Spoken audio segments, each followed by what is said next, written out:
Wait. Let's just breaking news. No more bullshit. No more bullshit. No bullshit.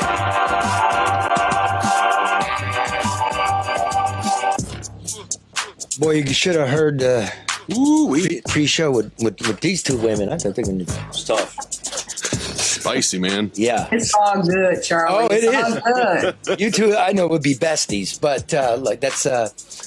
Let me start it this way. Today's program is about Americans, for Americans. Brought to you, of course, by American Coney Island, a flagship store, the heart of Detroit at Michigan and Lafayette. We've been, as we told you, remember 9/11 for a few months because it means more to me and it means more to the people with me here today than a little show on CNN next week. So I want to begin with this, a remembrance of my pal Eddie, one of the greatest photographers of the second half of the 20th century, who today is battling melanoma of the brain. He's in Sloan Kettering. Pretty sure he caught that from ground zero, all the days we spent there. So let's remember Eddie for a second here.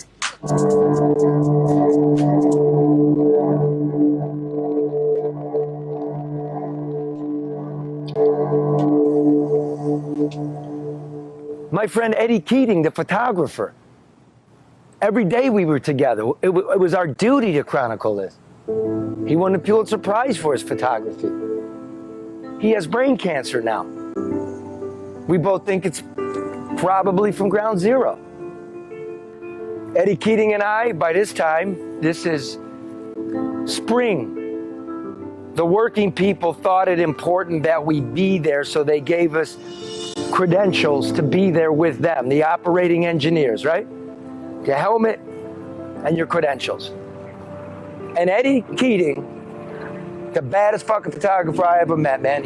I watched that guy get chased off by the Hells Angels. Eddie Keating got snatched up by the Serbs during the Bosnian-Serbian War. Eddie Keating did not believe at all in a zoom lens. Eddie Keating believed you have to walk the lens in. You have to fill the frame. That's what he was all about. Like this. Always a cigarette, little Leica. So that day, we're told they found 100 firefighters huddled together. Oh my God, right? That's a historic moment. So, the police, the fire chiefs, the Port Authority official, I mean, they're all the heavyweights there. Everything stops. And Keating's there with his helmet and his badge and his cigarette and his little surreptitious Leica. And he starts walking in.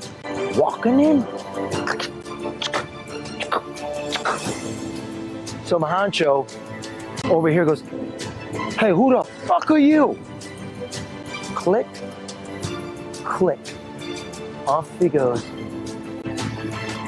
I say, shit. I try to get him released. That ain't happening. He had every right for all of us to be there. So now, Eddie's gonna be in a hoosegow. Eddie's in trouble, right? So I get on the subway. I go back to Times Square. I got to tell the editors, hey, man, Keating just got busted. I get out of the subway in Times Square, and you know that ribbon that goes around one Times Square? You know the ball drops, that ribbon?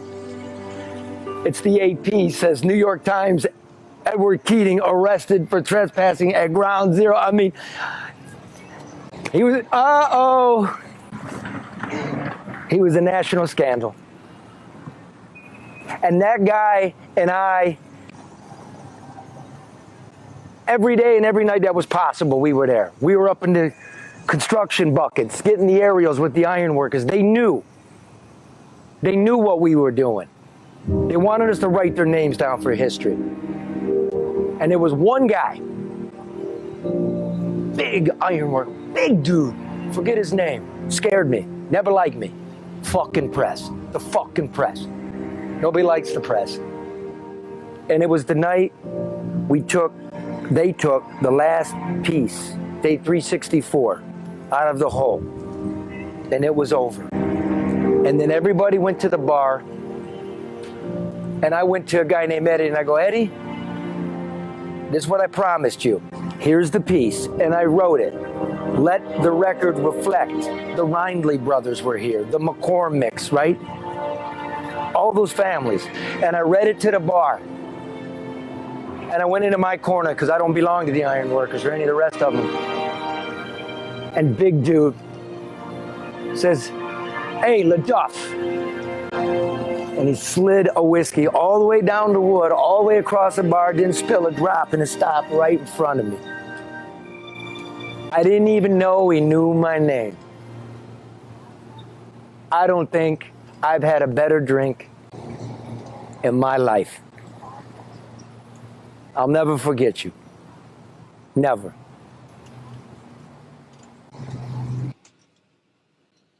I get all broken up.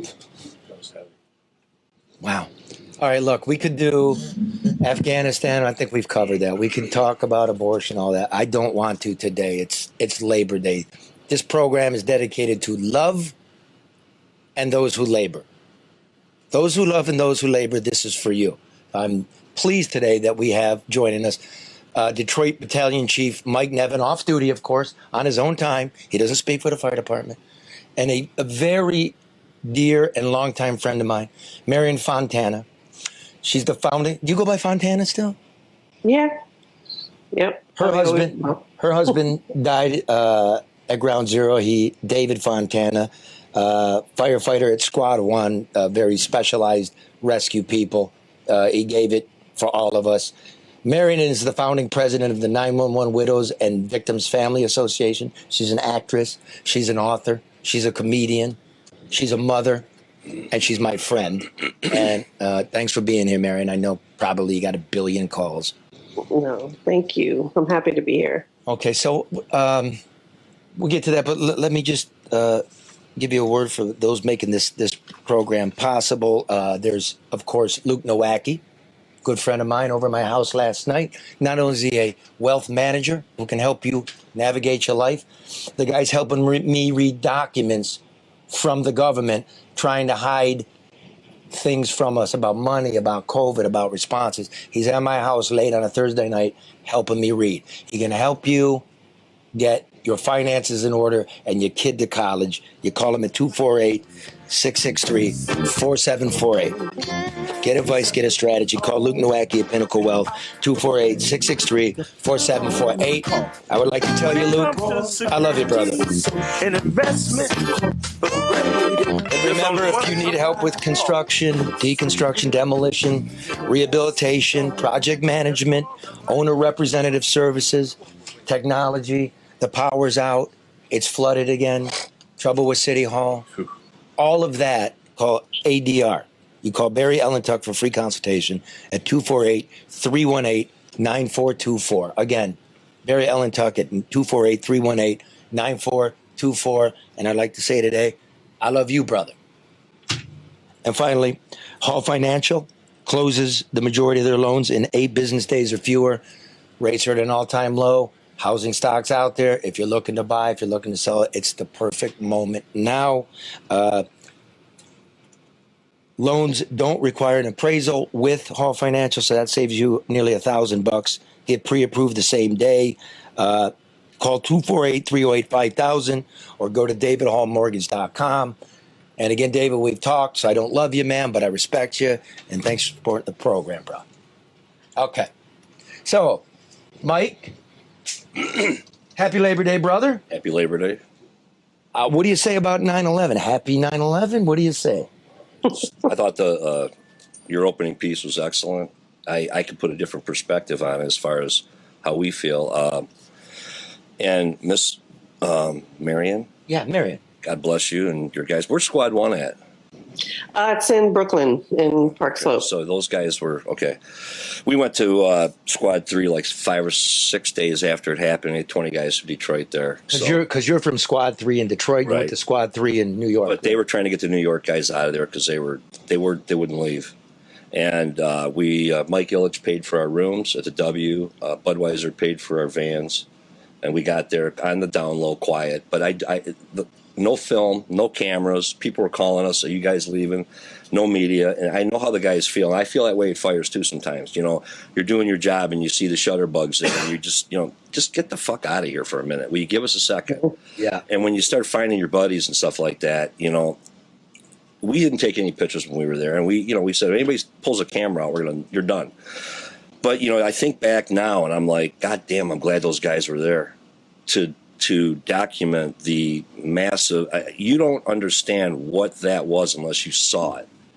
And I remember putting my feet, at the hole there, and I was looking down at an old battalion chief. I'm the old guy now, but he said, "What do you think, kid?" And I just said, I don't know what to think. It looked like Godzilla walked through there. Yeah. And then to know that those guys made it to the 78th or 8th or whatever floor and listen to those radio transmissions later, years later, that weren't released until 10 years later.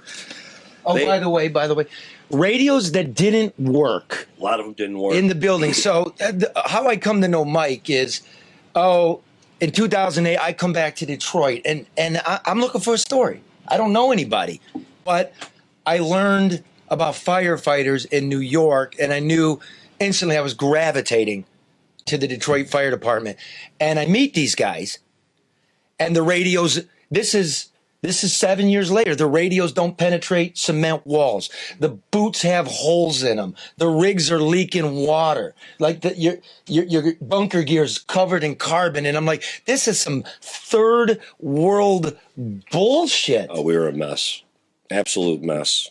And I remember the first day I met you. I mean, we talked about, it's in your book, your little pad and everything. It's another reporter. But I did some research on you. But I just wanted to end with, we were the New York City Trade Center emergency thing. We were certified. We went through all that, and this is before the military got there. But those were the baddest motherfuckers on the planet ever. Because I want to show something here. They were just the baddest dudes ever. If you're listening, you can't see. I'll describe it, but I want to hold it up.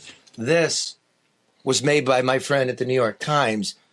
It's every firefighter that perished that day working on your behalf, running into a smoking skyscraper. They gave their lives. 343? 343. I remember 343. Marian, I think Dave is over here on the left. Yep. Yep. I have that. Right. What a handsome, dreamy dude. I know, and that's not even a great picture. It's like if your passport photo became what everyone saw of you for the next 20 years. We don't take good photos. No, that's not true. But it's, if someone used my license photo to memorialize me for the rest of my life. That'd be horrible, wouldn't it? But that's kind of what happened with the guys. They used their Proby photos. So your photo is in just about every firehouse in the city of Detroit. I remember the guy drafting this up and asking my advice on it. Wow. This was on my wall for so many years, and I think it was one of the anniversaries, and it just got to be too much, and I took it down. Right. And today I realized how much I love it and what it means to me and what it should mean to us all, because even if you weren't there, they're with you and you don't know it. This guy here, let me see. Chaplain Michael Judge. Yep. Chaplain Michael Judge was the first victim to be recovered on 9/11. He was doing the Lord's Prayer. He was in the second tower. No, he was in the first tower. And then the plane hit and it created shrapnel and killed him. He was asking the Lord to please stop it, put it out, right? And he died, and he's kind of like a saint. And I want to say this. He was gay.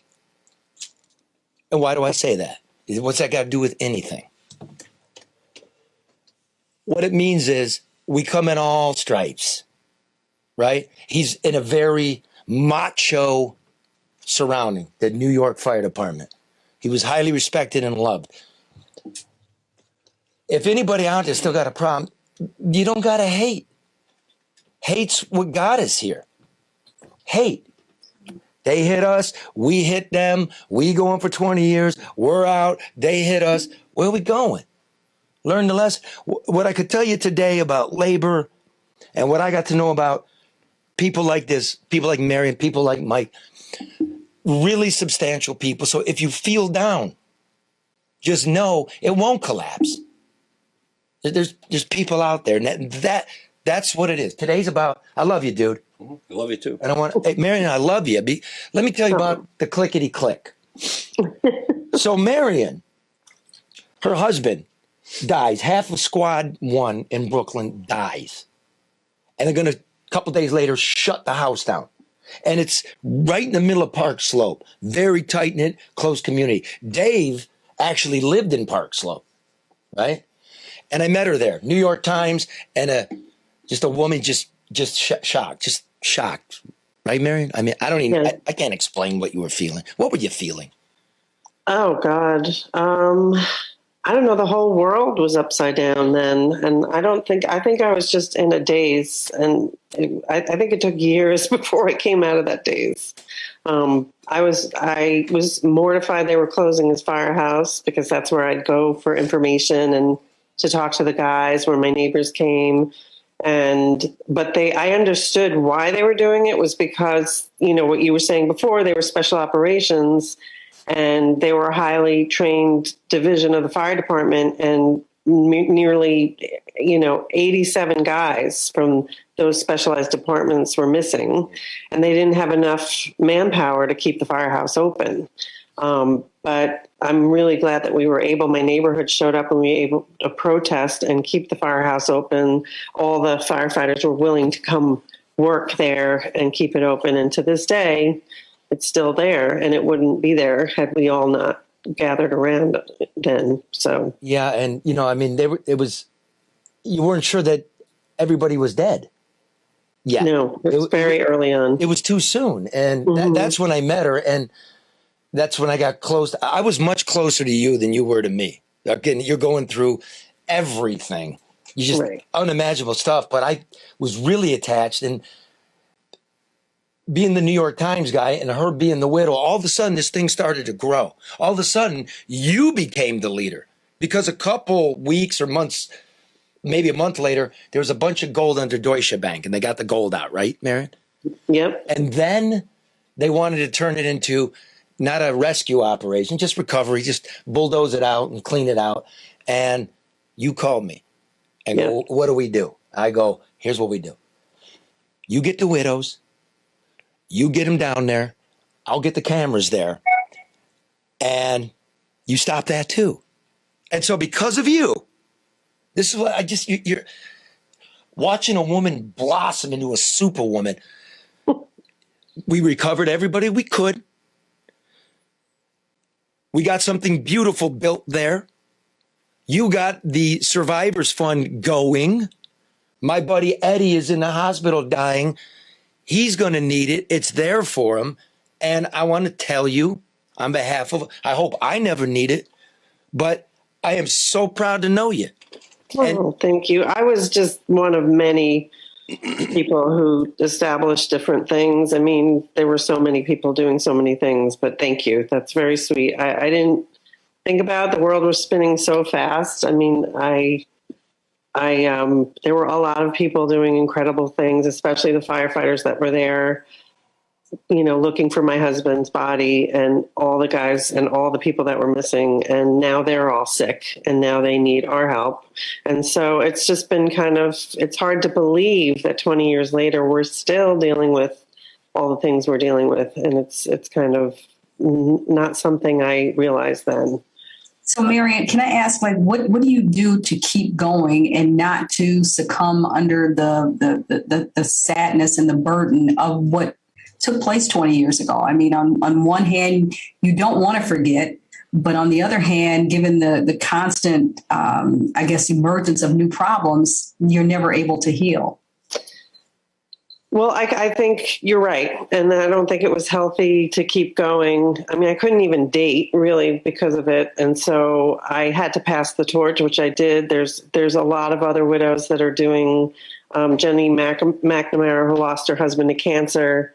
He got from being there, started working with the Zadroga Fund. And, so I passed the torch. I haven't been involved directly in 9/11 stuff for quite some time, because you're right. I think it would have it would have ruined me. And I don't think Dave would have wanted me to not live my life. And I don't think it was fair to my son, to become this. I'm not a victim. So I don't see myself as a victim. I didn't want to be a victim for the rest of my life.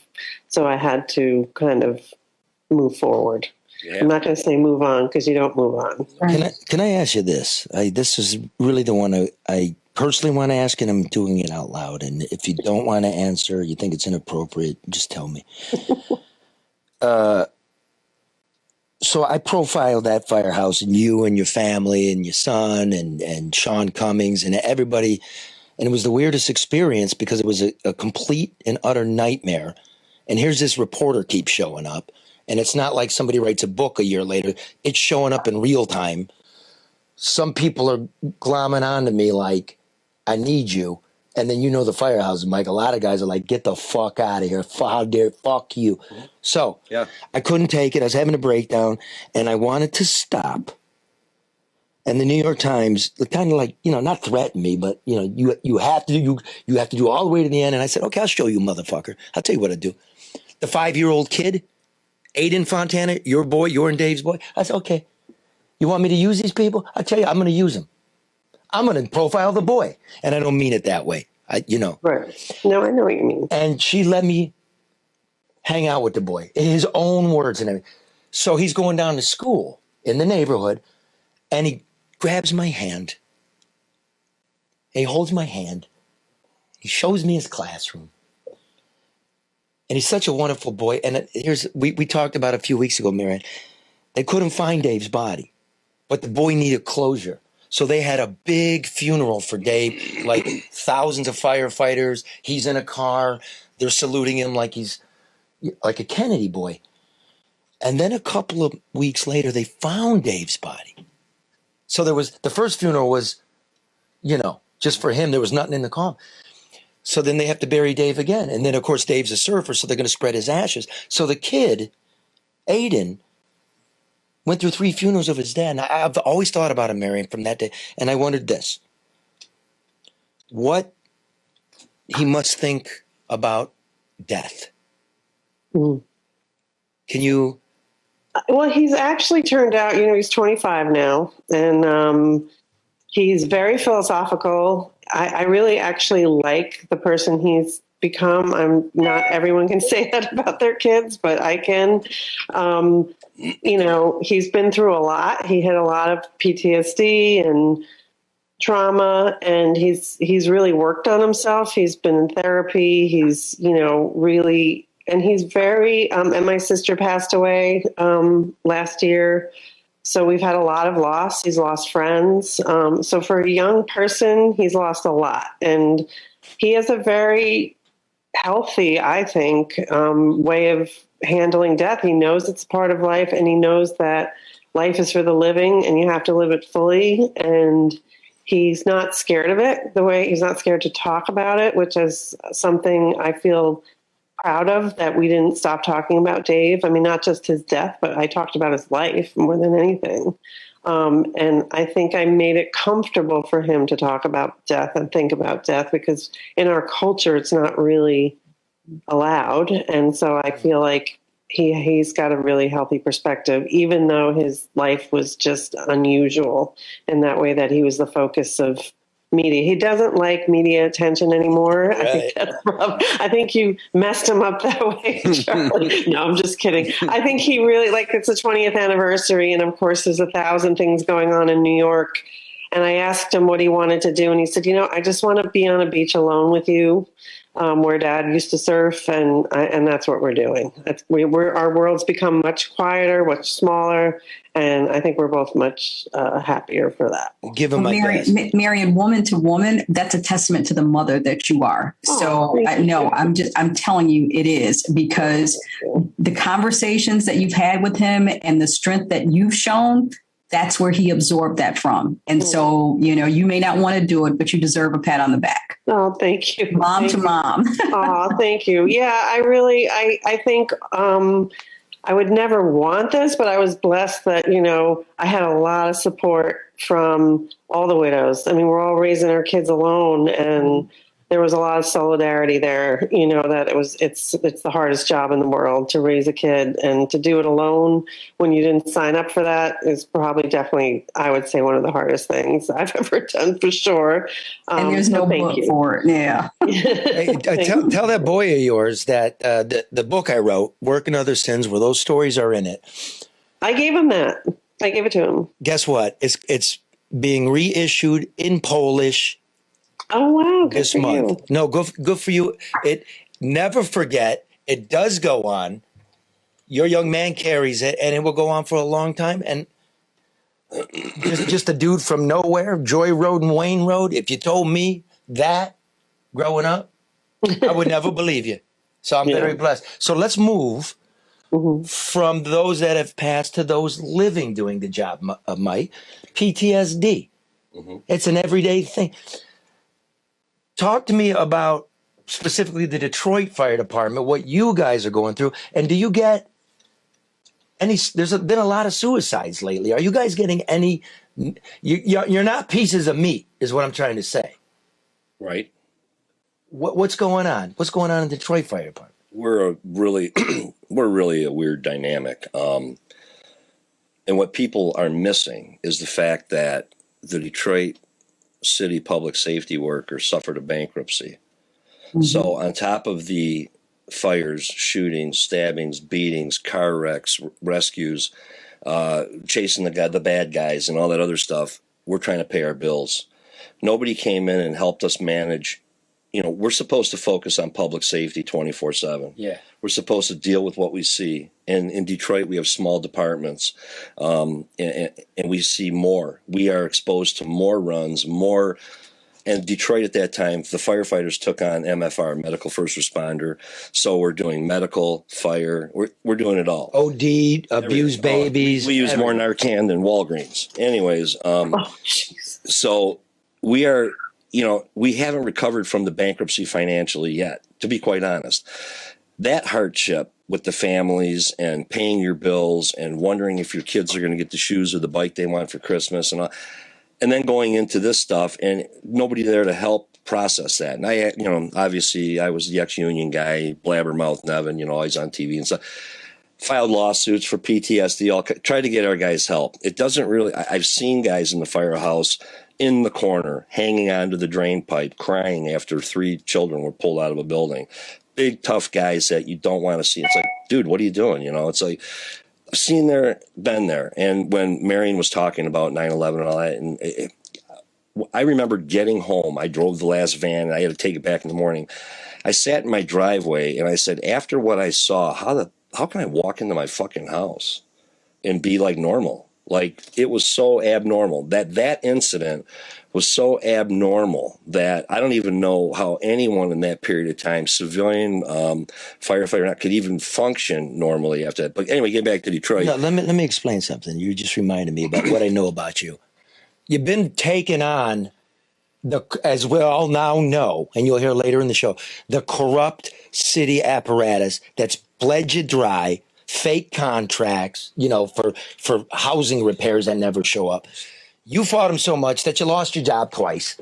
Yeah. And I got to hang on to you. You got this whistleblower lawsuit. Yeah. And you come back and they're going for you. And a house is on fire on the southwest side. And a couple kids are caught up in there. One died, right?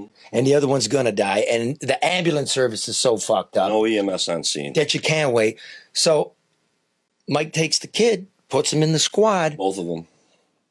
One dies right there. Mm-hmm. You're giving the other one CPR, knowing if this kid dies, they got me again.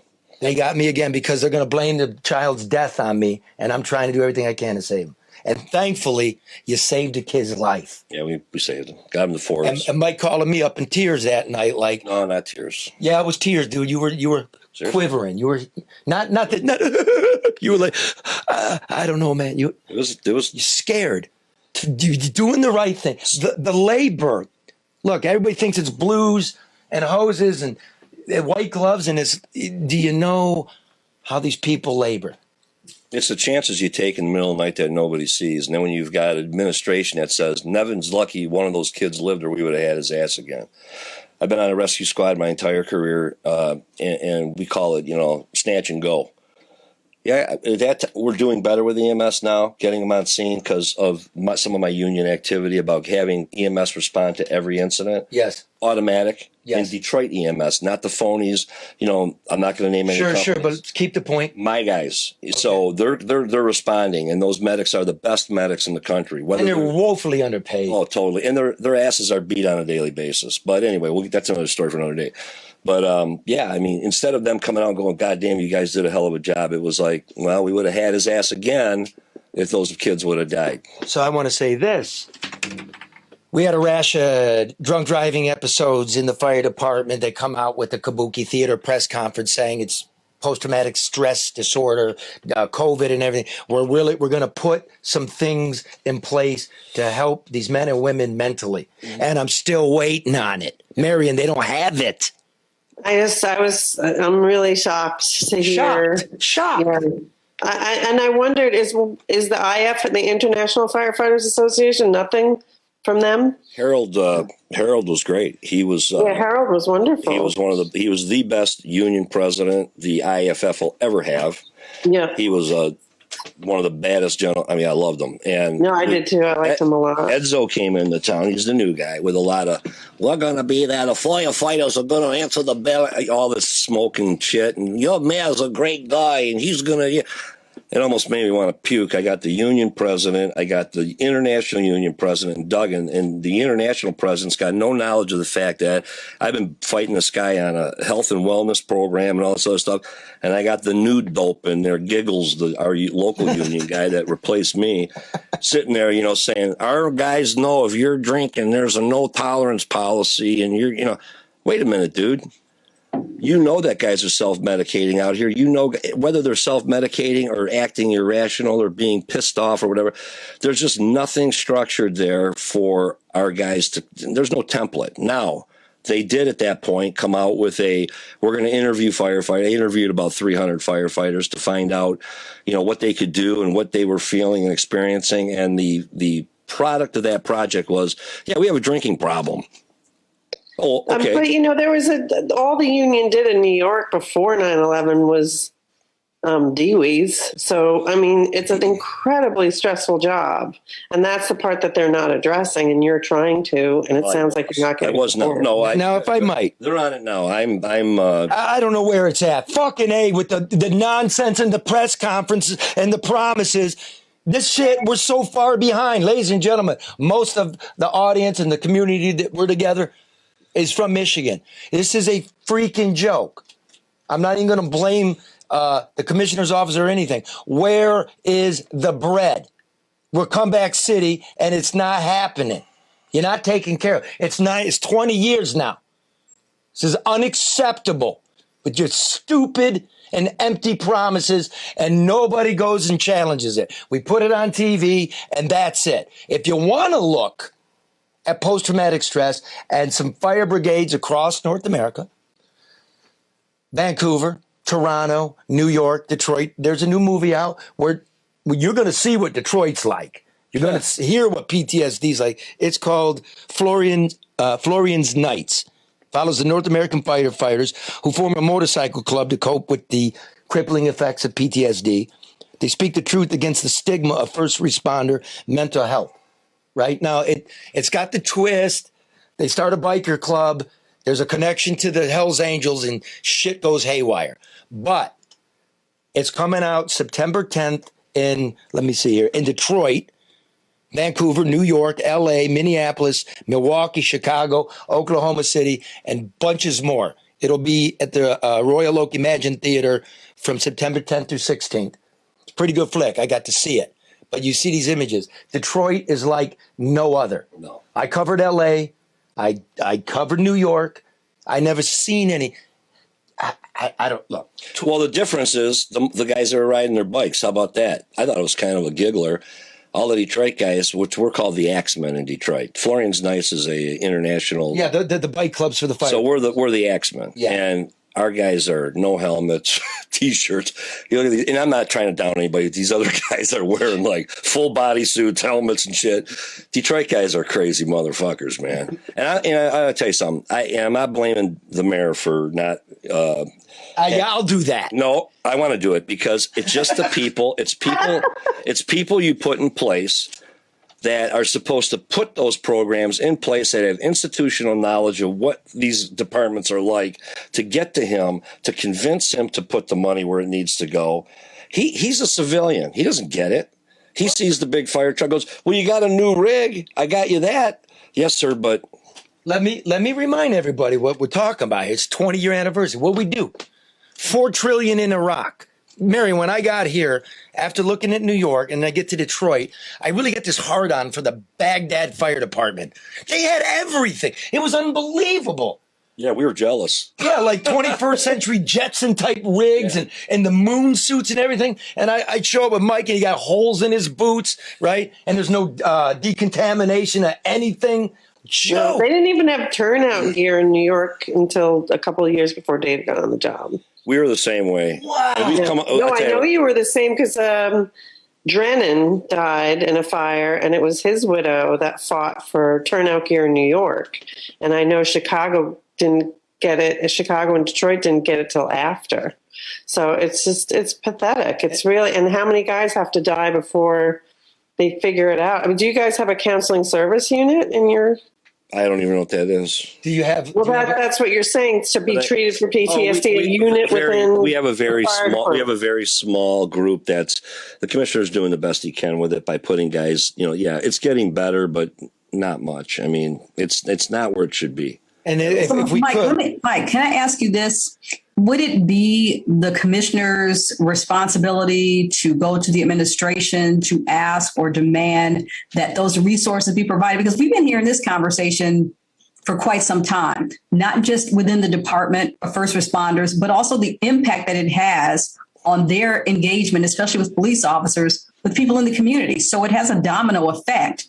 It would seem that somebody at some point would want it resolved. I think he does, and I know him personally in a very good way. But he needs support. He needs the union and people. he needs the cash. And Look, I got to make the point. But you got to make the argument to get the cash. Yeah, but we got the fucking cash. We got Biden bucks going everywhere. So where do you put it? We got $800 million coming here. Supposed to be for COVID relief and public safety. Flint, a bloodbath.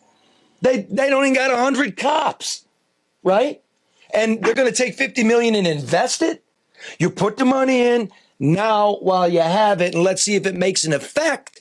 And if it has an effect, then we know what to do with the future money. Well, most municipalities don't want to accept mental illness as an injury. Yes. Because then you're responsible for that injury, just like a torn The stigma rotator. too. Yep. And then you've got the stigma, as you mentioned, of guys wanting to come out and say, I'm this way or that. You don't want to be weak either. And then you don't want them to think that maybe you can't handle your job. There's a lot of dynamic in this. And that's why you surround yourself with people that can make that argument, get into the offices that need to be gotten into and get the money. But if you don't have a good argument for it, you can't put something in play, you're not going to get anything. The mayor's not going to shovel them a bunch of money and go, here, go screw that up. No, mayors hate the fire departments. Listen, who in the fire department just took his life? Pat Burt was our last firefighter, Sergeant Burt. And before that, 8 months before that, little Steve Finn. So let me do this. The same battalion. Burt, Fontana, everybody. Just a moment.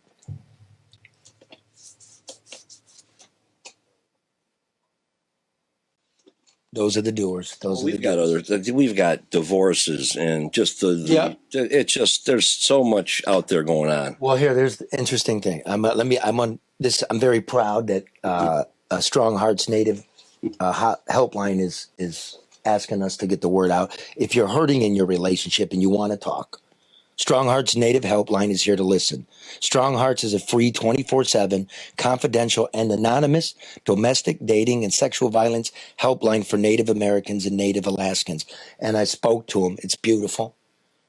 If anybody needs help, anybody. But we don't have any. Just know your Native people care and that there's help. Okay? Connect with an advocate by calling or texting 1-8447-NATIVE. 1-8447-NATIVE, or by using the chat icon at strongheartshelpline.org. Okay? That's great. Okay, everybody, but particularly Native people. And if you got a hold of me last week, which is awesome, and this is great. I'm glad to be a part of that. That is my tribe. 3 of the directors are from my tribe, so it's close to me. So they talk to you, but what if you need hospitalization? They can help you, Okay. right? I mean, how do you? Point you in the right direction. Yeah, exactly. You're not alone. Just everybody know you're not alone. It's a weird times, but now I wanna make a shift. Well, I'm gonna make a phone call. I'm gonna see if I can get Eddie.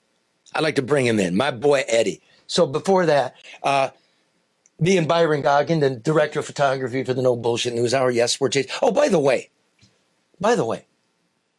fuck Facebook. Seriously, dude, they muting me because I'm smoking. Yeah. Because I'm smoking. People are advertising weed on Facebook, and I'm smoking. Oh, are you in Facebook jail, Charlie? Oh, fuck Facebook. Here, look, everybody. We are moving and developing and widening out. We're on like the real television, the uncensored one, which is called YouTube. So where do you find us on YouTube, Mark? The Americans, The Americans with with Charlie. Charlie LeDuff. You might want to add that in, but for Charlie, I got a little page, and it's the Americans with Charlie, and that's where this baby's going. just click subscribe. That's where all these videos are going. We got 100,000 subscribers there. A lot of good stuff on there We too. got 100 million clicks on that thing. Hey, I'm pretty good at video. Spread out. Oh, wait, no more Facebook Live? No, we do it, but like everybody, we're going to go to 2 days a week this month. We're going to have to shift days. I think it's Thursday, not Friday. And no, hey, Facebook, you're a punk.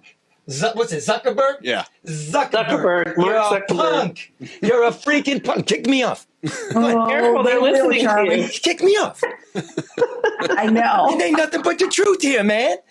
We're They're trying to get shit listening. fixed. They're watching. Careful. We're And trying they're to get shit listening. fixed. That's true. I don't care. The interruption. I don't It's care. true. I'm a millionaire, right? Mike looked me up on the internet. Mike goes, "You're worth $3.8 million." I'm like, "I'm worth $3.8 million fucking dollars." Yeah. $3.8 million. That, Charlie? Who put that out there? Zuckerberg? I was sitting with you. I was sitting with a millionaire. $3.8 million. I'm like, why am I in a fucking basement then? Lower level, Charlie. Lower level. Thank you. And look at Marian. She's in a high rise or something. Where are you living now? No, I moved upstate. I just sold my apartment in Brooklyn. Oh, So upstate. I moved upstate. To Catskills? near Rhinebeck. Catskills? No, Hudson Valley. Oh, wow. Yeah. Guys, look that up. That's probably the most beautiful. That's the best place to live in all of New York because you're close to the city, but you're in the valley of the Catskills. So the Adirondacks pretty. are beautiful, but you're in the middle of nowhere. Right. And yeah, I think it's beautiful. I love it. Are you dating? I am. I have a boyfriend from up here that I met by accident because I was looking at houses up here and I didn't realize that it locates you. So I started, using my little dating app and I met a very sweet guy, a dating hiker. app? He's a hiker and he's got 4 kids and we're living together now. So that's been fun. Oh, wait, hold on here now. Okay, so it's not like he's a stockbroker or, a doctor. He's a hiker. He's a hiker. And Well, we're I living mean, isn't together it for in a my minute? house, right? Is that what's going on here? Yeah, he lives in my house. Oh, wait a minute. That's a good deal for him. Hey, yeah, Yeah. I think Mike, are you single? No, absolutely not. Oh, that's right. Okay. Why are you hooking us up? Yay! Charlie, I don't know. I Charlie's think I'm not sure, but I think Mike thinks the Earth is flat. So Well, we're gonna go there now. is the Earth flat? Oh Mike? no, you're gonna get in trouble now. Don't bring politics into it. Politics. It's science. He knows the truth. The truth is out there. Anyway, there's a lot of news going on. We got to give you the local news, and it's next week's news today. So all you squirrels and minions in the local media, get your cheat sheet out, get your notepad, because here's what's coming down the line. Let's roll it.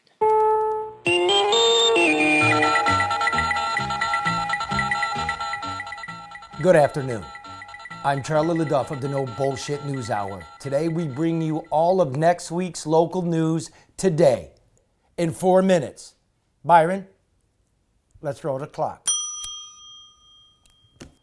2 more city council members on the way out. Feds raiding City Hall last week. Are there more? Speculation is the feds are cracking down on a towing and kickback scam caught on a wiretap of convicted briber Gasper Fiore. But there are other things on those tapes the feds are interested in, sources tell us. Stuff like weed permits, grow rooms for weed, and weed shops. And oh yeah, stolen cars. Also on those wiretaps are a who's who of local Detroit politicians. The current chief of police, the former chief of police, the Detroit mayor himself, and various county officials. Out of prison and enjoying a boozy afternoon last week, we reached Gasper Fiore by telephone, who told us that he thinks, quote, this thing's going up and out. And we'll be there. More scandal brewing in the Detroit Police Department. Lieutenant Willie Duncan was charged with the February rape of a female officer. He is also being investigated for the May rape of a female officer. And now this. No Bullshit News has learned that a third female officer told command staff that Duncan may have raped a fellow officer in 2018. That same officer told us that not only did DPD command staff not take a statement from her, but those commanders and Duncan himself all received promotions. This could go all the way to the top. We'll stay on it. And now for a little Jesus in your news. The Reverend Jim Holley will be stepping down as the senior pastor of the historic Little Rock Baptist Church after 50 years in the pulpit. Holley set to rest rumors that he will be replaced by disgraced former Detroit mayor and ex-con Kwame Kilpatrick. And I quote the Reverend, I counseled him when he got out of prison. I married him, but there was never, ever a thought that he would follow me. The finalists to replace Holley this March are said to be a guy from Mississippi and another guy from Jersey. I know. Jersey. And finally, 1 billion people in Louisiana are without power today as Hurricane Ida has made landfall. That's weird. Because in Michigan, we had 2 billion people without power last month when it rained a little itty bitty bit and nobody gave a shit about us sitting around a candle. Also not giving a shit were 2 power company executives who, instead of returning from vacation and getting back to their desk and getting our power turned back on, decided to post Facebook pictures of their glamorous getaways. Those pictures have since been removed. They and all the other bum fucking power executives should know one thing. I got my eyes on you. And now, a puppy.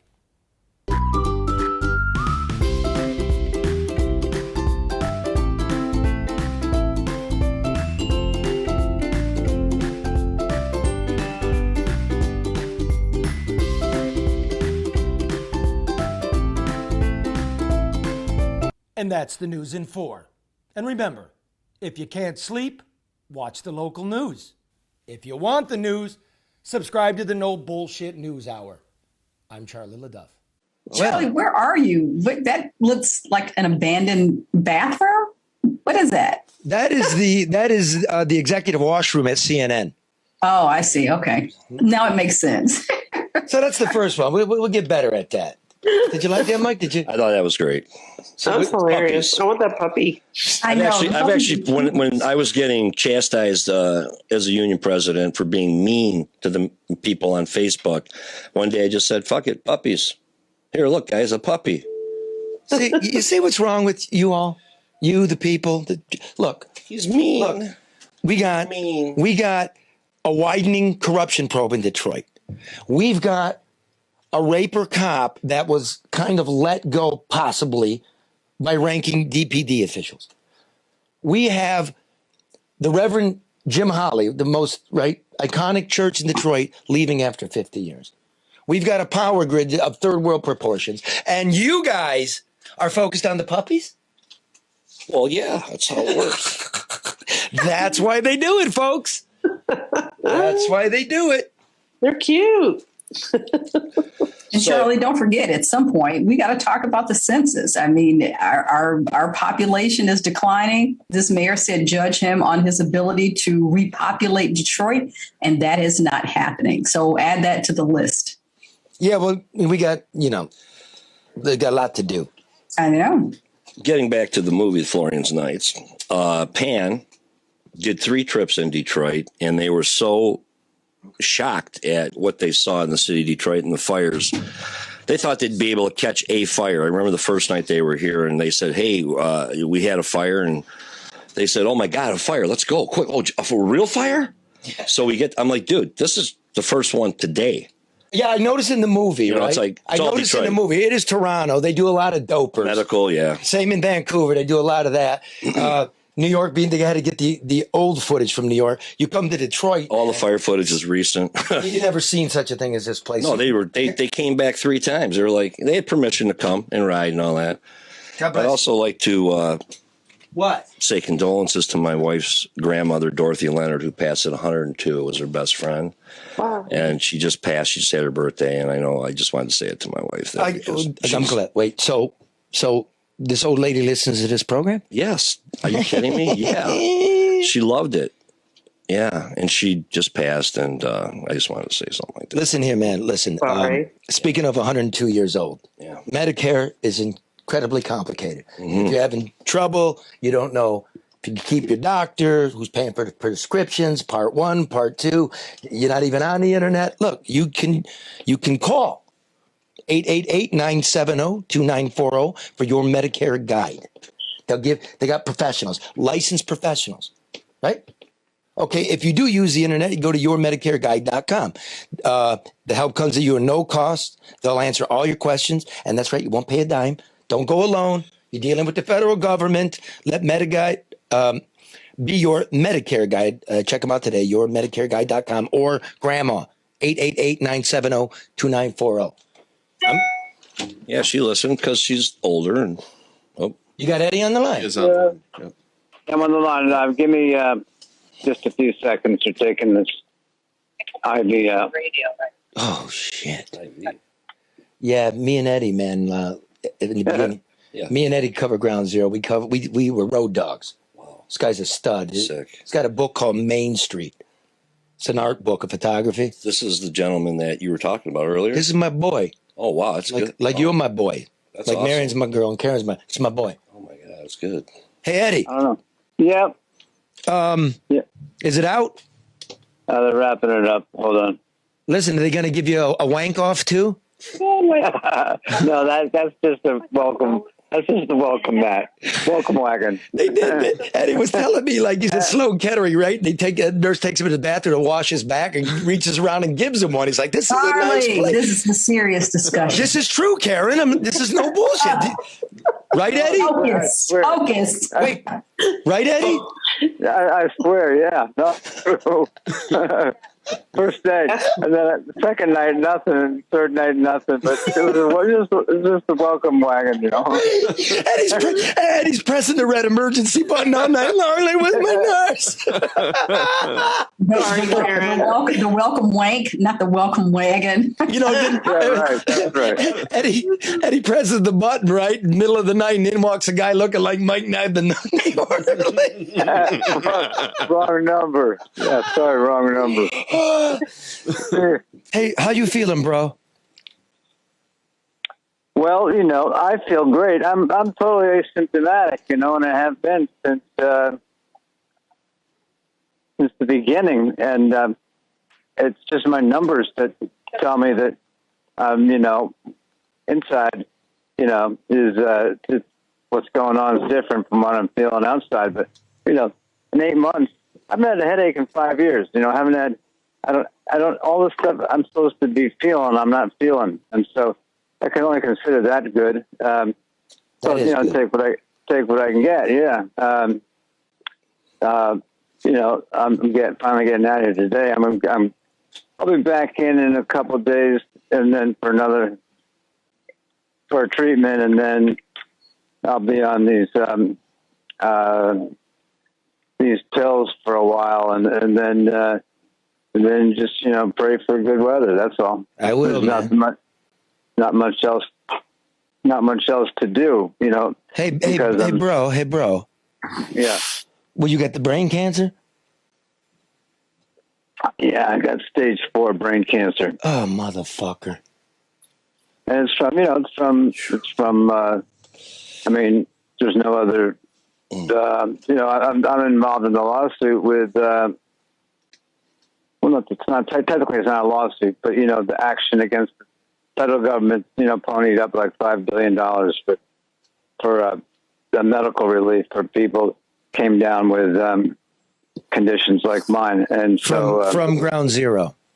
From ground zero. Let me ask you something. Let me ask you something. I remember me and you, many, everybody's wearing those breathers and shit, and you and I were just puffing on cigarettes like it was, you know what I mean? Yeah. Breathe all that crap in, doorknobs, asbestos. Right. I remember day 2, the 12th. It was like a dust storm down there. Yeah, fuck. Sure was. It was like that for a while. And remember? Yeah. Hey, Eddie, remember? And we were told, that there's nothing in the air. What was the mayor of, who was the governor of New Jersey? Julie, who I'm talking about. Christy. Oh, no, Chris. Oh, you're talking at the time. She was saying the air is clear. Yeah, I remember that. Fine. And all the rescue workers were just, they were relieved, and they were taking their masks on and off. But it was that was the news. That was what we were being told by people like her. You know what ground zero smelled like? Horrible. A home in Detroit, 100-year-old home with the lead and the asbestos that's burned and then been put out with a fire hose. That's to me. I couldn't. It's funny you brought that up. I couldn't describe it. It's something that sticks with me to this day. And we actually brought masks. We asked. They were running out of masks, so when we came to when we went, they said we need some masks. So we got all we could in the area. I forget how many we brought, but we weren't wearing them. You know what they gave us? Remember at the New York Times, Eddie, there was a table laid out like week 2, and it was the COVID masks. Yeah, that's what I wore. And that's all you could get your hands on. Everything was gone. Yeah. I mean, it was gone. So Eddie, look, man, are you dying? Don't know. Split decision. But the news is generally good. No, I'm not going to say that. I'm going to say that the evidence is that I'm. My numbers are good. But the therapy is. I have tumors. Some are larger than they were. Some are smaller. Did you get radiation this week? Hold on. Correction. What? Ed? They're minimally bigger, but they're not. No, but you can't. I'm being honest here. Oh, his wife's yelling. His wife doesn't want to tell the truth. Right. Fuck it. Come on. Yeah. Anyway, listen. Did they zap your brain this week? Last night. They did. Did they hit your brain cell? It's a joke. It's a joke. It's my friend. You're one brain cell, Ed. Right. Yeah, nut. Oh, right. Yeah. You ran that one by me. Yes. Yeah, I know you forgot. But I forgot it. So wait, okay, let me do this. Listen, you're the baddest motherfucker with the camera I ever met. You're one of the titans of photography. There's no doubt about it. Tell them, this is the kind of guy Eddie is. Eddie got snatched in Serbia by the Serbs in the prison cell type of shit. And Ed, right? They're going through your stuff. And what happens? Finds a harmonica, mine, in one of my side flaps in my bag. They find his harmonica. And they look at this harmonica, and what do they say to you, Ed? Well, the guy is I'm not in the cell. I mean, he's standing over me, and he takes the harp and he looks at it. He can't speak English, and he jabs me in the chest pretty hard. And, Bob Dylan. and I look away from the guy. Who's like, go fuck yourself. I'm not doing pony. It's not the Dave Letterman show. I'm not doing dog and pony tricks for you. And so more time goes by, and they're asking me while one guy's going through the flaps, the other guy's going through all my notes, and he's asking, Kosovo. What's the, he's the one guy that speaks English. He's like, he's half my size, and you know, I'm not that big. And he goes, Kosovo, what Kosovo? And I said, what do you mean? He goes, Kosovo. And he's looking at these photo receipts that I got. And I said, this is the stuff I bought here. You know, it's like, I'm not in Kosovo. I haven't been to Kosovo. He thinks I'm a spy from Kosovo. And I'm in Kosovo. And so we go back and forth. And then the other guy finds, this is just going on and off, on and off. And then the guy, the big goon, you know, finds another harp in one of my, I think it was my waist pack. He finally got to my waist pack towards the end of this whole thing. I'm there for about 3 hours. And he takes the second, my other harp, and he does the same thing. And he's like surprised to have another one. And he takes the harp and he jabs me in the chest again. And he goes, Bob Dylan. And I go, and I look away, turn away from this guy again. And then then the boss man looks at me like, you know, no. You know, it's like, you tried that last time. And so he hands me the harp. And it's like, I literally have guns on me. And it's like, what do? You run it. There's nothing, you know, play the harp, you know, that's the only way. I don't know what to do at this point. You know, what am I going to do? Argue with the guy? I don't speak the language. So I just take the harp and then I just knock it on my, you know, it's a mannerism. I just knock it on my palm, you know, knock out any stray remnants of, you know, tobacco pieces. So it doesn't go flat, you know, in the middle of, you know, in the middle of playing. And I just blew it, man. I didn't blew it. I blew that harp and I just played. I danced. I just whooped. I just gave him the loudest, craziest, you know, take on Mr. Tambourine Man that I could just, you know, think up in like, you know, a couple of seconds to think, you know, I don't know what to play. So you were playing for your life. Yeah. I was playing for my life. And, yeah. Now that harp of yours, man, I seen him do that in a Harlem nightclub. I seen him do it at Hell's Angels headquarters in Ventura, California. He's the oddest dude to hang out with. Look, here's the thing, Ed. Yeah. Here's the thing. You got to remain positive. And let me tell you about remaining positive, okay? There's this guy. I don't know who the fuck he is.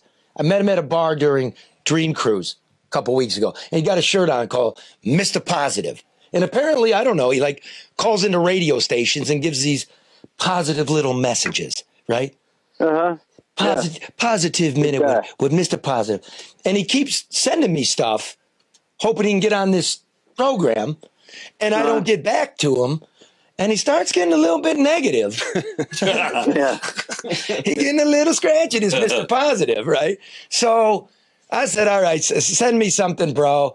And he sent it. And Marian's wondering, you know, is he single? And I think only because you said Mr. Positive. Here's Mr. Positive, Marian. You get not only a listen to Mr. Positive, you can get a good look at him. Let's roll the tape. Yeah. Warriors, when you look into the mirror, what do you see? A vision of all that your future can be. A chance to be famous, a chance to be rich. If fate takes your side, you'll fulfill every wish. But look very close at the reflection within. It's all up to you, so let your dreams begin. There you go, Mr. Positive. Mr. Positive. That's a hard pass for me. Thanks. Well, let's prove. You feel any better, Ed? No. I feel I've been feeling positive the whole time, but yeah, that's just another shot. I'll take everyone I can get. Yeah. There you go, Mr. Positive. We'll have him back. But you know what we're gonna do? Sound like a positive person. We're gonna ask me if I was dying, and I almost went there, and I said, no, I'm not dying. You know, I'm not. I don't take that. I don't take that line. You know, I don't. Yeah, I don't look for sympathy. I don't look for any sympathy. I'm not looking to You're my brother. You're my brother, and I'm asking, and that's how we are. Yeah. We're all dying. Yeah, right. No. Yeah, but that attitude will make you live longer. It will. And better. It will. And better. Better. Yep. Absolutely. So if I might, we talked about all the work. Hey, bud, I got to say this to you, Ed. I love you with all my heart, man. Yeah, well, same here. Same here. Wait a minute. Wait, whoa. I said, I love you with all my heart. And you're like, yeah, ditto. You That's a brush off, Charlie. God. He's That's what guys say when they really don't like you. Stone leprechaun. What a cold man. Well, damn, Eddie. Well, that's okay. I wasn't looking for anything. Maybe a little something. We've been Yeah, well, we're that's how we got this far, so we're just sticking with what got us here. And, sure. We've been working bros since day one. I heard you were the guy you were the man, and everybody, wanted to work with you, and you wouldn't work with anybody, and not just anybody. And then not just anybody. Listen, to begin, because you were the new guy. I was there for 5 months, and but you were kind of the star that they brought up from where? Detroit. I don't know where you came from anyway.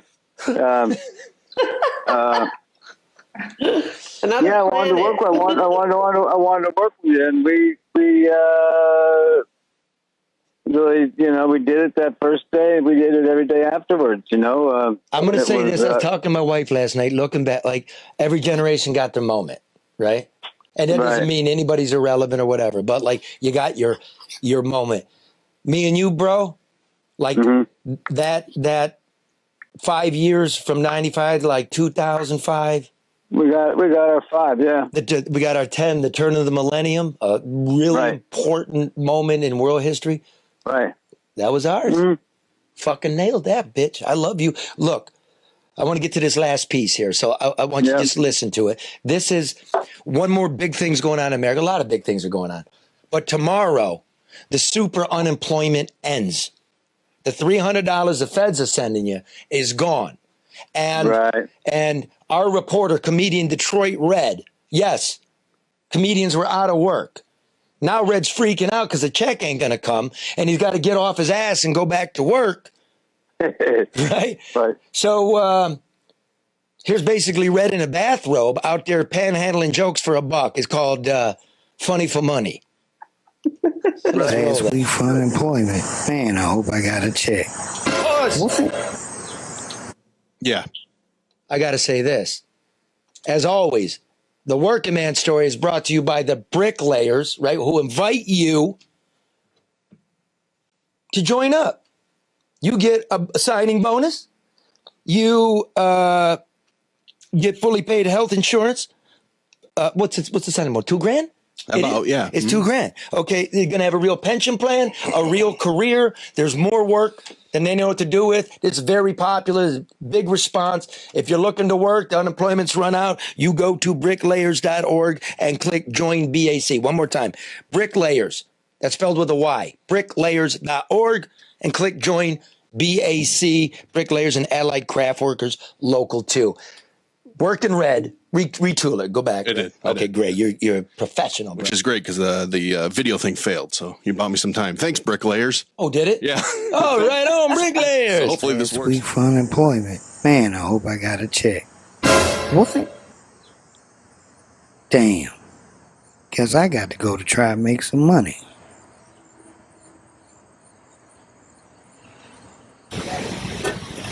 Funny for the money. For the tip, get a joke. Out of work comedian. Funny for the money. Can you contact Downtown Detroit Partnership? Can I contact Downtown Detroit Partnership? Why? They ain't gonna call back.